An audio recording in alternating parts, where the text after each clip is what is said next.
પર થયેલી એક ઘટનામાં વાહન ચેકિંગ દરમિયાન એક યુવકે ટ્રાફિક સિપાહીથી પગ પકડીને માફી મંગાવી, જેના કારણે આ ઘટના સામે એક વિવાદ ઊભો થયો છે અને આ સમગ્ર મામલાની વિડીયો પણ વાયરલ થયો છે। કટિહારમાં ટ્રાફિક પોલીસના જવાન સાથે ઉલઝાણ કરવી એક યુવક માટે ભારે પડી હતી। હકીકતમાં આ સમગ્ર મામલો શું છે, ચાલો તમને જણાવીએ। કટિહાર શહેરના બાટા ચોક પર ટ્રાફિક વ્યવસ્થા સુચિષ્ટ અને વ્યવસ્થિત રાખવા માટે ટ્રાફિક પોલીસને તૈનાત કરવામાં આવ્યા છે, કારણ કે આ ચોક ખૂબ જ ભીડભાડવાળું છે। થયું એવું કે વાહન ચેકિંગ દરમિયાન ટ્રાફિક નિયમોનું ઉલ્લંઘન કરતો બાઇક સવાર પસાર થઈ રહ્યો હતો, જેને ડ્યુટી પર તૈનાત ટ્રાફિક પોલીસે રોકી તેને ટ્રાફિક નિયમોનું પાલન કરીને જવા માટે કહ્યું અને આ વાત યુવકે નાજુક રીતે લીધી। પછી શું આપણે વાતમાં તું મેં થાય છે અને વાત હાથાપાઈ સુધી યુવક દ્વારા પોલીસ સાથે બદતમીઝી કરવા સુધી પહોંચી ગયો। ટ્રાફિક પોલીસ પણ અંતે આક્રમક થઈ ગયો અને યુવકને એક ઝાપટ મારી।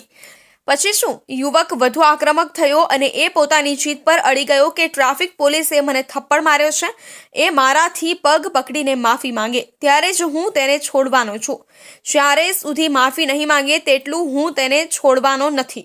આ સમયે પસાર થતા લોકો અને ભીડે પણ પોલીસના વિરુદ્ધ જઈ આ યુવકને સપોર્ટ કરવાનો આલંબ કર્યો। આથી ભીડભાડવાળા વિસ્તારમાં ટ્રાફિક વ્યવસ્થા ખચકાઈ ગઈ। હવે ડ્યુટી પર એકલા હોવાથી આ ટ્રાફિક પોલીસે સ્થિતિને સમજતા યુવક પાસેથી માફી માંગવી યોગ્ય સમજી અને પગ પકડી માફી માંગી લીધી। ત્યારબાદ યુવકે બાઇક લઈને ત્યાંથી નીકળ્યો અને વાહન વ્યવસ્થા સામાન્ય બની।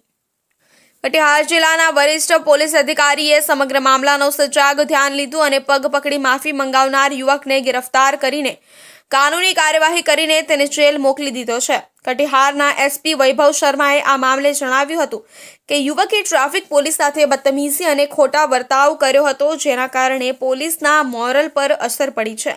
આ માટે તેની વિરુદ્ધ એફઆઈઆર દાખલ કરી તેને ગિરફ્તાર કરવામાં આવ્યો છે।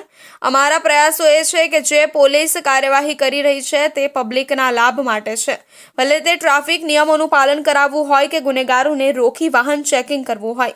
એ માટે અમારો ઉદ્દેશ્ય એ છે કે પબ્લિક પણ અમારા પ્રયાસોને સપોર્ટ કરે, જેથી એનો લાભ તમારા અને સમાજના સભ્યોને મળશે।